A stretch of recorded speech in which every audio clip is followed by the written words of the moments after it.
اس سے پہلے سورہ بقرہ کی مختلف آیات کا خلاصہ پیش کیا گیا۔ خاص طور سے جو آیت کریمہ چلی وہ یہ کہ اللہ تبارک و تعالیٰ نے رمضان کے روزے ایمان والوں پر فرض کیے۔ اب وہ روزے کتنے ہیں اس سلسلے میں اللہ تبارک و تعالیٰ خود ہی ارشاد فرماتا ایام معدودات، گنتی کے دن ہیں۔ اب یہ گنتی کے کتنے دن ہیں اس سلسلے میں دو قول پائے جاتے ہیں۔ ایک جمہور کا قول جو پسندیدہ قول ہے، اسی پر عمل کیا جاتا ہے، اور دوسرا قول یہ بھی ہے کہ ہر مہینے کے 3 روزے مراد ہیں جو ایام 20 کے نام پر رکھے جاتے تھے۔ اللہ تعالیٰ نے یہ شروع میں ان کا معاملہ رکھا، اور پھر اس کے بعد جب رمضان کے بارے میں فرمایا فمن شہد منکم الشہر فلیصمہ، جو تم میں سے رمضان کا مہینہ پائے اسے ہر مہینہ اس کے رمضان کا ہر روزہ رکھنا ہے۔ تو اللہ تبارک و تعالیٰ نے اس تعلق سے ارشاد فرمایا۔ بہرکیف تو جمہور نے کہا کہ یہاں پر گنتی کے دن سے مراد رمضان کے مہینے کے ایام ہے، اور کچھ لوگوں نے مہینے کے 3 روزے جو ایام 20 ہے ان کو کہا جاتا ہے۔ اللہ تبارک و تعالیٰ نے یہاں پر یہ اور ان کی دلیل کیا ہے، وہ گرامر کے اعتبار سے گفتگو کرتے ہیں کہ اللہ تبارک و تعالیٰ نے 2 لفظ فرمایا ارشاد ایامم، اور دوسرا کیا ہے معدودات، اور دونوں جمع ہیں، اور جمع کی 2 قسمیں ہوتی ہے، جمع کثرت اور جمع قلت۔ جمع قلت وہ جو 3 سے لے کر 9 تک دلالت کرتی ہے، اور جو جمع کثرت ہوتی ہے وہ 9 سے زیادہ کو بتاتی ہے۔ تو یہاں اللہ تعالیٰ نے دونوں میں جمع قلت رکھی جو 3 سے لے کے 9 تک بتائے، لہٰذا ان کی دلیل یہی کہ لہٰذا اقل مقدار 3 ہے، تو اس سے جو ہے خالی ہر مہینے کے 3 روزے کا ثبوت ہوتا ہے۔ لیکن جمہور یہ فرماتے ہیں چونکہ بیچ میں اللہ تعالیٰ نے شروع میں رمضان کا ذکر فرمایا، بعد میں بھی رمضان کا ذکر فرمایا، لہٰذا اس سے مراد یہاں پر رمضان کے روزے ہے۔ گنتی کے اللہ تعالیٰ یہ نہیں فرمایا کہ 30 دن کا روزہ رکھو یا 29 دن کا روزہ رکھو۔ مسئلہ یہ ہے کہ چاند کا جو معاملہ ہے کبھی 29 کا ہوتا ہے، کبھی 30 کا ہوتا ہے۔ خدا علیہ السلام نے فرمایا افطروا لرؤیتہ وصوموا لرؤیتہ، حضور نے فرمایا روزہ چاند دیکھ کر کے رکھو، اور حضور نے فرمایا روزہ چھوڑو تو چاند دیکھ کر کے چھوڑو۔ مطلب چاند نکل گیا تو روزے کا آغاز ہو گیا، اور چاند نکل گیا تو روزے کا اختتام ہو گیا، یعنی رمضان کا نکلا تو روزہ شروع، اور شوال کا نکلا تو روزہ ختم۔ اب وہ چاہے 29 ہو یا 30 ہو، اس لیے اللہ تعالیٰ نے گنتی کے فرمائے۔ مزید یہ کہ اس میں ایک نقطہ یہ بیان کیا جاتا ہے کہ اللہ تعالیٰ نے فرمایا گنتی کے دن ہے، تو جو آدمی روزہ رکھتا ہے وہ گن کر کے ٹینشن نہیں لیتا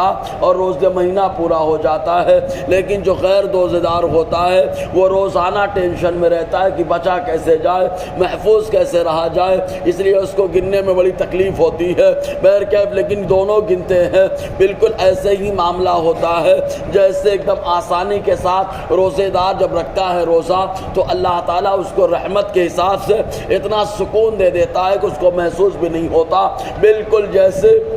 محشر کا معاملہ کہ اللہ تبارک و تعالیٰ نے جو فرمایا قرآن کے اندر بھی آیا کہ 50,000 سال کے برابر کا دن ہوگا، لیکن جو آدمی نیکوکار پرہیزگار ہوگا اس کو 4 رکعت نماز پڑھنے کی مقدار محسوس ہوگا، ایسا لگے گا کہ نماز پڑھنے کے لیے کھڑا ہوا اور ابھی سلام پھیرا اور محشر کا دن ختم ہو گیا۔ لیکن جو اللہ تعالیٰ کی بارگاہ میں پسندیدہ نہ ہو، گناہوں میں ڈوبا رہے، تو وہ آدمی گھبرائے گا، اس کے لیے 50,000 سال کے برابر کا دن حقیقت میں محسوس ہوگا۔ بہرکیف تو اللہ تعالیٰ فرماتا ہے گنتی کے دن، اور اس کے بعد جو ہے روزہ کن لوگوں کو رخصت ہے کہ ان دنوں میں چھوڑ کر بعد میں روزے کی قضا کرے، تو ان میں سب سے اہم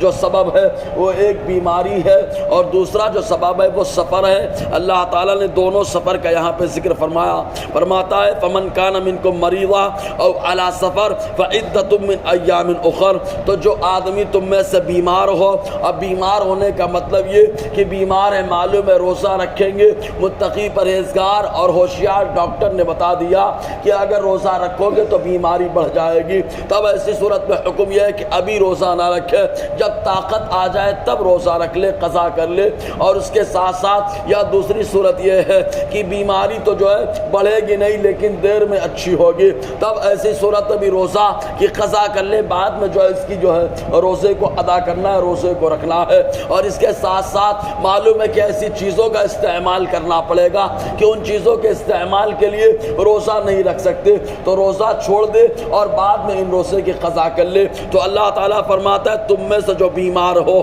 وہ اعلیٰ سفر، یا سفر میں ہو، سفر کون سا؟ 92 کلومیٹر کا سفر یا اس سے زیادہ کا سفر ہو، تب آدمی اگر چاہے تو ان دنوں میں روزہ چھوڑ سکتا ہے اور بعد میں ان روزوں کی قضا کر لے۔ فعدۃ من ایام اخر، اللہ تعالیٰ فرماتے ہیں اور دنوں میں یہ روزہ رکھ لے۔ یہاں پر دو اہم سبب کا ذکر کیا گیا، ورنہ اللہ تبارک و تعالیٰ کی شریعت کے اندر اس کے لیے بھی روزہ چھوڑ کر بعد میں قضا کرنے کی اجازت ہے۔ جو عورت حمل سے ہو اگر معلوم ہے روزہ رکھے گی تو اس کے حمل کو تکلیف ہو جائے گا، تب ایسی صورت میں قضا کر دے اور بعد میں ان روزوں کو جو ہے رکھ لے۔ اور اسی انداز میں وہ عورت جو اپنے بچوں کو دودھ پلاتی ہے، معلوم ہے روزہ رکھے گی دودھ کم پڑ جائے گا یا خشک ہو جائے گا اور بچے کی ہلاکت کا باعث بنے گا، پریشانی کا باعث بنے گا، تب ایسی صورت میں حکم یہ ہے کہ ان دونوں میں روزہ چھوڑ دے اور بعد میں ان روزوں کی قضا کر لے۔ تو اللہ تبارک و تعالیٰ ارشاد فرماتا ہے تم میں سے جو شخص بیمار ہو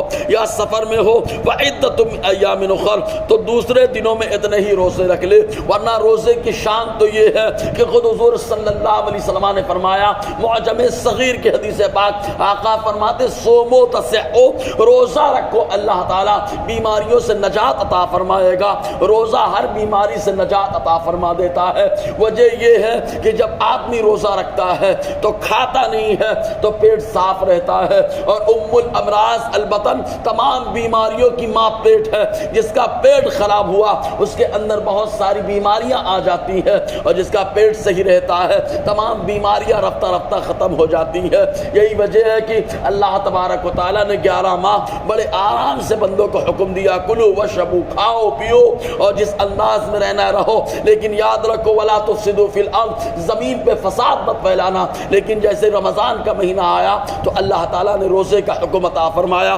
انشاءاللہ اور آگے گفتگو رہے گی۔ اللہ تعالیٰ ہم سب کو فیضان قرآن، برکات قرآن سے مالا مال فرمائے۔